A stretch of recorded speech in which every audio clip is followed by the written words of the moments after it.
Hi everybody. For my essential question, how do I view those I teach? I came up with these 3 questions.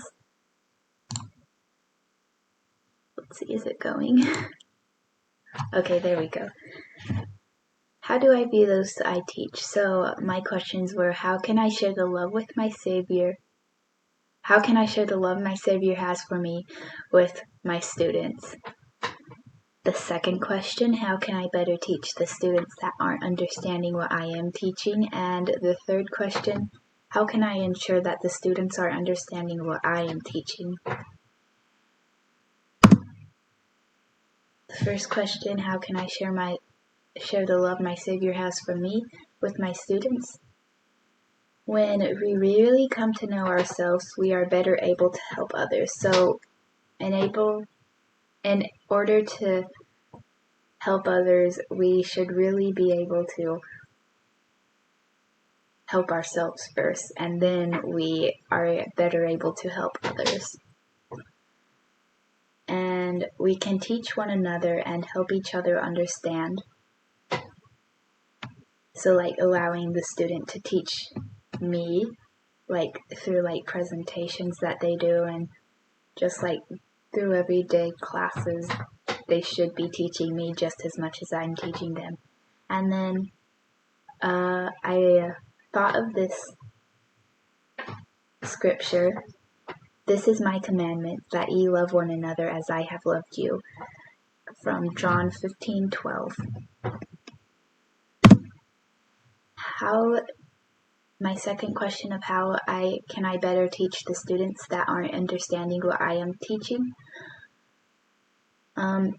So watch how the student unfolds in class when given information, and by that, just seeing how they process the information I give them and stuff like that. Have them explain the answer in their own words. So kind of like it goes with the first one of watching them unfold in class when given information.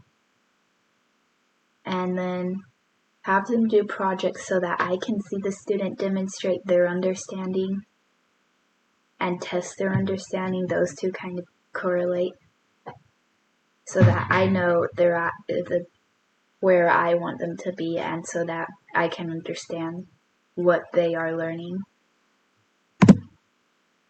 The last question, and you're going to see that the second question and the third question kind of really correlate. I didn't realize they were almost the same thing until I was working on my presentation. So how can I ensure that the students are understanding what I am teaching? Watch how the student unfolds, which was in the previous one. When in class, when given information, have them explain the answers in their own words. Have them do projects so that I can see the student demonstrate their understanding, test their understanding. And one that I added from my first question, an answer that I got from my first question, was teach one another and help each other understand. I didn't realize how closely tied together these questions were, and it was cool to see that they were so closely tied together. And then I thought I'd leave off this presentation with a quote, a hymn. 308, love one another as I have loved you, love one another. This new commandment, love one another. By this shall men know ye are my disciples, if ye have love one to another. And I think in order to be a great teacher, we have to remember that we are all we are all children of our Heavenly Father, and when we are dealing with people, it's sometimes easy to forget that we're all children of Heavenly Father. And so I think this is an important reminder that we are all children of our Heavenly Father, so treat each other the way you would only be treated, like the golden rule. And thank you. Have a great day.